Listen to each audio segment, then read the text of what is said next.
पहला प्रश्न, भारतीय राष्ट्रीय कांग्रेस का पहला अंग्रेज अध्यक्ष कौन था? पहला ऑप्शन है जॉर्ज यूले, दूसरा विलियम वेडरबर्न, तीसरा ई.ओ. ह्यूम, चौथा हेनरी कॉटन। तो आपका सही आंसर होगा जॉर्ज यूले। सही आंसर होगा जॉर्ज यूले। भारतीय राष्ट्रीय कांग्रेस का पहला अध्यक्ष था जॉर्ज यूले। जॉर्ज यूले यह एक अंग्रेज अधिकारी था। इसके बारे में कुछ फैक्ट है। कांग्रेस का चौथा अधिवेशन 1888 ईस्वी में हुआ था। उत्तर पश्चिमी प्रांत की राजधानी इलाहाबाद थी में हुआ था। इसकी अध्यक्षता जॉर्ज यूले के समय में हुई थी, की गई थी, जो भारतीय राष्ट्रीय कांग्रेस के पहले अध्यक्ष थे। होम रूल लीग की स्थापना की गई थी बंगाल के विभाजन के दौरान। दूसरा ऑप्शन है प्रथम विश्व युद्ध के दौरान। तीसरा जलियांवाला बाग हत्याकांड के बाद हुए संघर्ष के दौरान। चौथा 1906 ईस्वी के कांग्रेस अधिवेशन के दौरान। होम रूल लीग की स्थापना हुई थी प्रथम विश्व युद्ध के दौरान। इसकी स्थापना 1916 में हुई थी, क्योंकि प्रथम विश्व युद्ध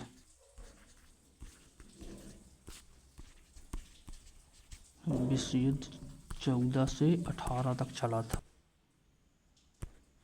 इसके लिए कुछ फैक्ट है।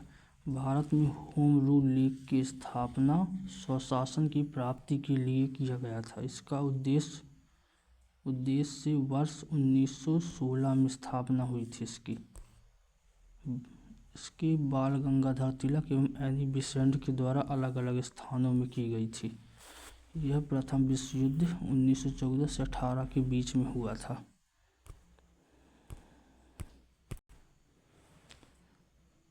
बाल गंगाधर तिलक और एनी बेसेंट ने इसकी कांग्रेस होम रूल लीग की स्थापना अलग अलग स्थानों पर की गई थी। चिटगांव शस्त्रागार पर धावा किसके नेतृत्व में किया गया था? पहला भगत सिंह, दूसरा राजगुरु, तीसरा सुखदेव जी, चौथा सूर्यसेन। तो आपका सही आंसर होगा सूर्यसेन। चिटगांव शस्त्रागार नेतृत्व कब हुआ था? ये हुआ था 30 अप्रैल।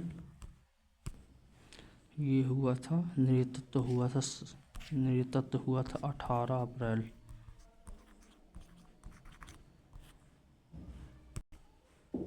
1930 में।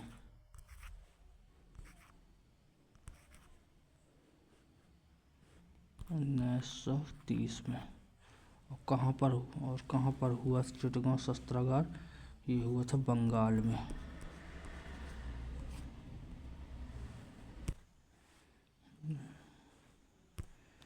इससे रिलेटिव कुछ पॉइंट है।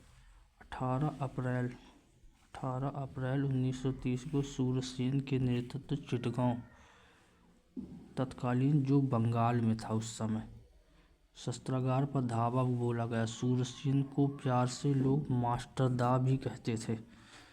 सूर्यसेन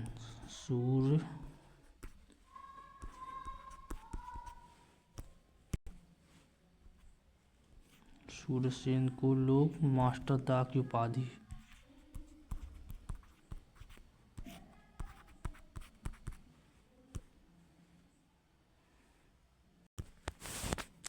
बाल गंगाधर तिलक किसे अपना राजनीतिक गुरु कहते थे? पहला स्वामी विवेकानंद, दूसरा राजा राम मोहन राय, तीसरा शिशिर कुमार घोष, चौथा दादा भाई नौरोजी। इनमें से सही उत्तर है दादा भाई नौरोजी। तिलक जी दादा भाई नौरोजी को अपना राजनीतिक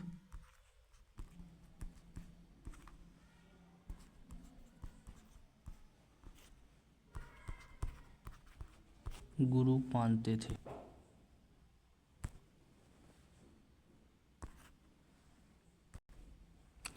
उत्तर कोरिया के बढ़ते अस्त्र परीक्षणों के कारण किस देश ने उस पर निगरानी रखने के लिए जासूसी उपग्रह का परीक्षण किया था? पहला दक्षिण कोरिया, दूसरा संयुक्त राज्य अमेरिका, तीसरा चीन, चौथा जापान। तो निगरानी रखने के लिए उत्तर कोरिया पर किया गया था। जापान ने अपना उपग्रह लॉन्च किया था। और कब लॉन्च किया था जापान ने अपना उपग्रह? 2017 में। ये है मार्च 2017 में। मार्च 2017 में जापान ने अपने पड़ोसी उत्तरी कोरिया के बढ़ते अस्त्र परीक्षणों पर निगरानी रखने के उद्देश्य से एक जासूसी उपग्रह का परीक्षण किया था। सूचना उपग्रह IGS रडार 5 को जापान ने तनेकशिमा स्पेस सेंटर से रॉकेट H-2A द्वारा लॉन्च किया था। H-2A से लॉन्च किया था।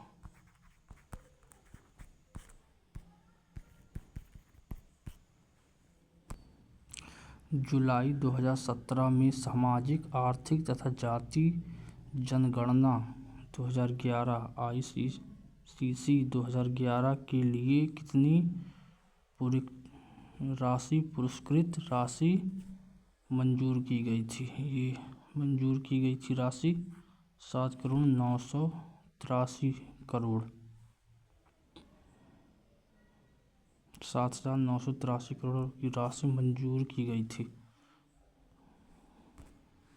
गुजरात में साबरमती आश्रम की स्थापना गांधी जी ने किस वर्ष की थी?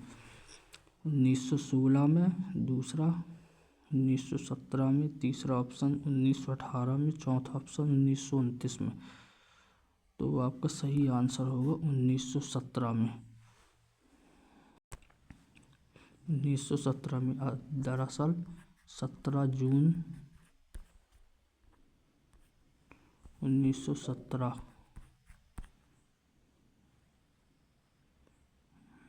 में गांधी जी ने साबरमती आश्रम की स्थापना की थी।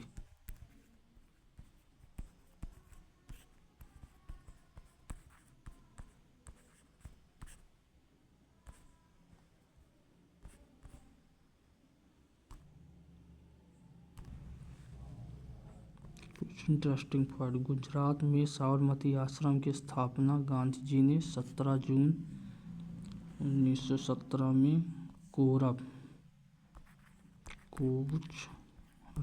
कोचरब नामक स्थान पर की थी।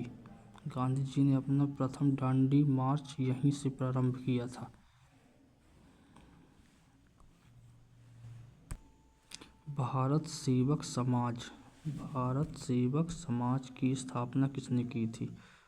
बाल गंगाधर तिलक, दूसरा ऑप्शन गोपाल कृष्ण गोखले, तीसरा सुरेंद्रनाथ बनर्जी, चौथा दादा भाई नौरोजी। तो इसकी स्थापना की थी गोपाल कृष्ण गोखले। यह की थी पुणे, महाराष्ट्र में। पुणे, महाराष्ट्र।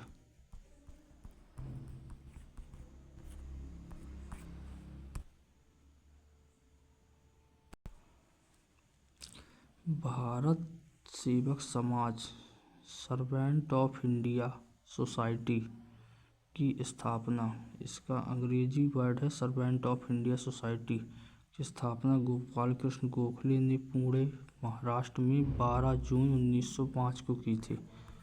12 जून 1905 को। निम्नलिखित में से सबसे ऊंचा शिखर कौन सा है? पहला कामेत, दूसरा कुनलुन, तीसरा नंगा पर्वत, चौथा नंदा देवी पर्वत। तो सही आंसर होगा नंगा पर्वत। नंगा पर्वत की ऊंचाई है 8,126 मीटर, नंदा देवी की है 7,817 मीटर, कामेत की है 7,756 और कुनलुन की ऊंचाई है 7,167 मीटर।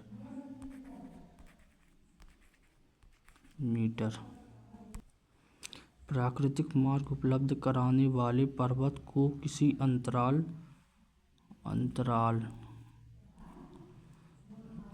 गैप को निम्नलिखित में से क्या कहा जाता है? जो गैप होते हैं, पहला घाटी, दूसरा राजमार्ग, तीसरा दर्रा, चौथा पर्वतीय भूभाग। सही आंसर होगा दर्रा।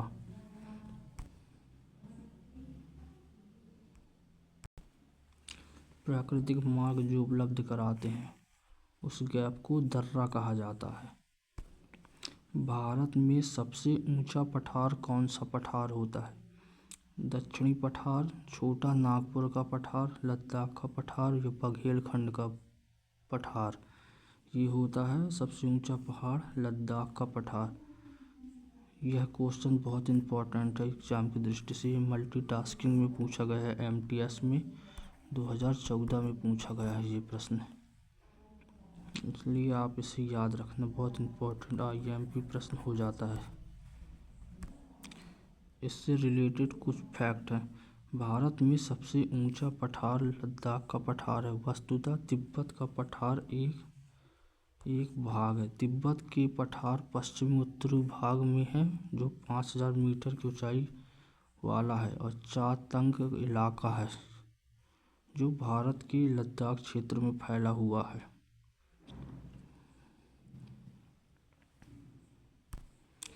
सह्याद्री पर्वत श्रृंखला का अन्य नाम क्या है? मध्य हिमालय, शिवालिक, पश्चिमी घाट या पूर्वी घाट। सही आंसर होगा पश्चिमी घाट। इससे रिलेटेड कुछ फैक्ट हैं। पश्चिमी घाट को सह्याद्री का दूसरा नाम पश्चिमी घाट है और दक्कन के पठार का दूसरा नाम भी पश्चिमी घाट है। पठार की पश्चिमी सीमा के पश्चिमी तट के समानांतर विस्तृत है। यह 1600 किलोमीटर की लंबाई में विस्तृत फैला हुआ है। उत्तर सह्याद्री, मध्य सह्याद्री और दक्षिण सह्याद्री 3 भाग होते हैं।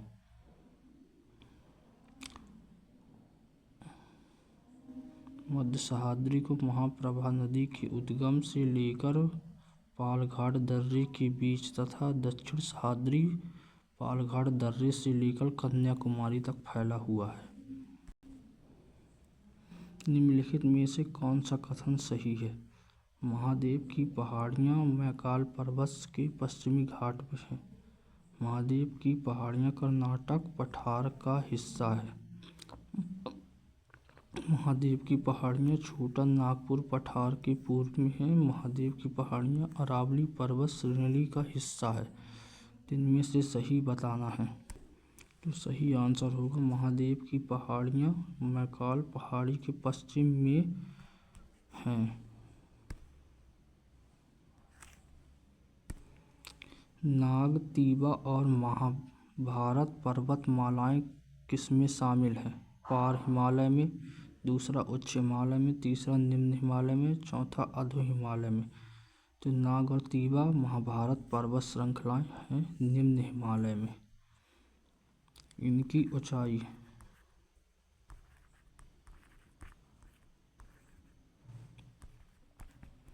12,000 से 15,000 फीट है।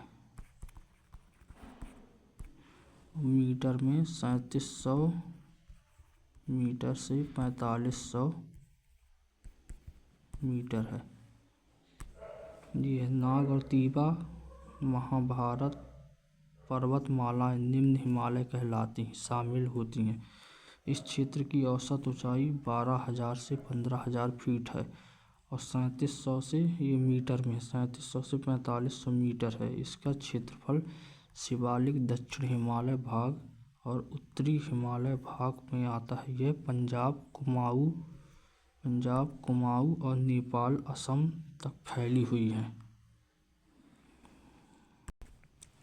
सतलज तथा काली नदियों के बीच स्थित हिमालय के भाग को के नाम से भी जाना जाता है।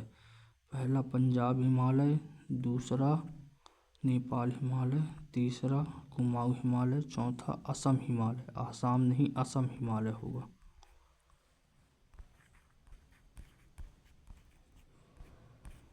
तो सही आंसर होगा कुमाऊं हिमालय। यह काली नदी और सतलज की फैली हुई है उत्तराखंड में।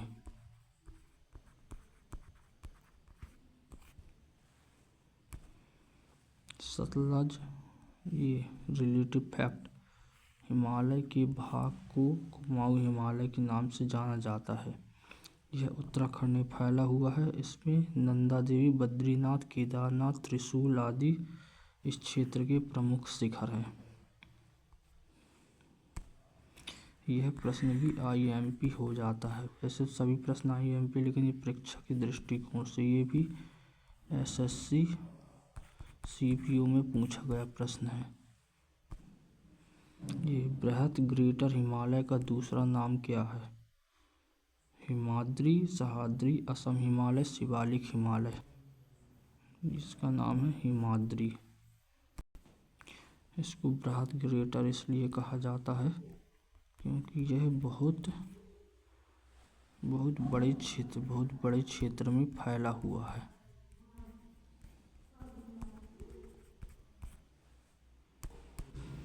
निम्न हिमालय और के बीच में स्थित लंबवत घाटी दून के नाम से जाना जाता है। दून या द्वार के नाम से जाना जाता है। हिमाद्री, दूसरा हिमाचल, तीसरा शिवालिक की पहाड़ियाँ, चौथा तिब्बत का पठार। सही आंसर होगा शिवालिक की पहाड़ियाँ। निम्न हिमालय और शिवालिक के बीच की यह उत्तराखंड, शिवालिक हिमालय उत्तराखंड के देहरादून से हरिद्वार तक फैला हुआ है। लघु हिमालय और शिवालिक के बीच स्थित लंबवत घाटी को दून या द्वार भी के नाम से जाना जाता है। यह देहरादून और हरिद्वार में फैली हुई है। निम्नलिखित में से सबसे पुरानी पर्वत श्रृंखला कौन सी है? सतपुड़ा, नीलगिरी, हिमालय या अरावली। जो सबसे पुरानी पर्वत श्रृंखला है अरावली पर्वतमाला। यह भारत की सबसे पुरानी श्रृंखला अरावली पर्वत श्रृंखला के नाम से जानी जाती है। इसका विस्तार गुजरात से दिल्ली तक है। इसकी सर्वोच्च चोटी गुरु शिखर है।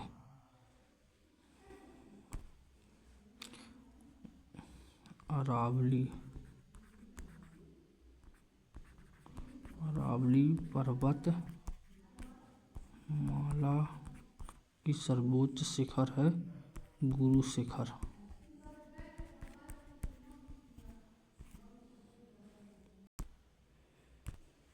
कौन सा पर्वत हिमालयी श्रृंखला का अंग नहीं है? अरावली, कुनलुन, काराकोरम, हिंदुकुश। तो हिमालयी पर्वत श्रृंखला का भाग नहीं है अरावली। अरावली हिमालय में नहीं पड़ता।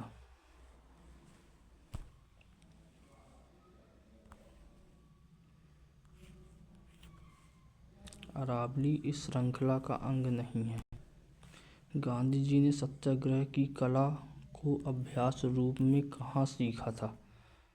आयरलैंड, इंग्लैंड, स्कॉटलैंड या दक्षिण अफ्रीका। सीखा था दक्षिण अफ्रीका में, जब वो साउथ अफ्रीका गए थे।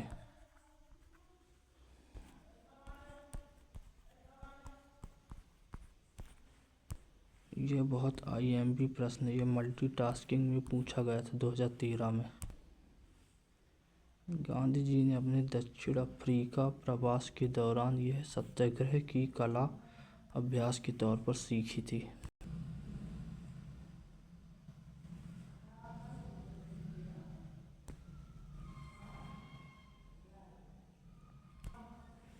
महात्मा गांधी को किसकी कृतियां से अत्यधिक प्रभावित हुए थे?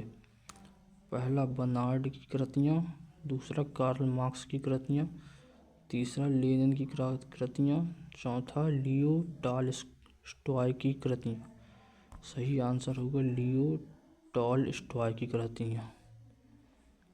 यह भी प्रश्न IMP है, SSC CGL में पूछा गया है 2010 में। ये गांधी जी ने टॉलस्टॉय की रचनाओं से काफ़ी प्रभावित हुए थे। उन्हें दक्षिण अफ्रीका, जब वो साउथ अफ्रीका गए थे, में जर्मन शिल्पकार कालेनबाख की मदद से टॉलस्टॉय फॉर्म की स्थापना की। आज के लिए इतना काफ़ी है दोस्तों,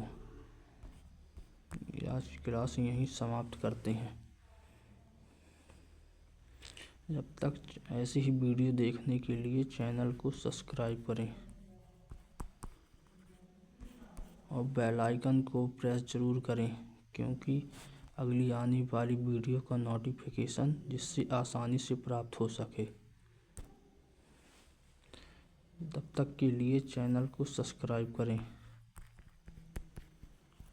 और लाइक करें, कमेंट करके ज़रूर बताएं आपको कैसी लगी वीडियो।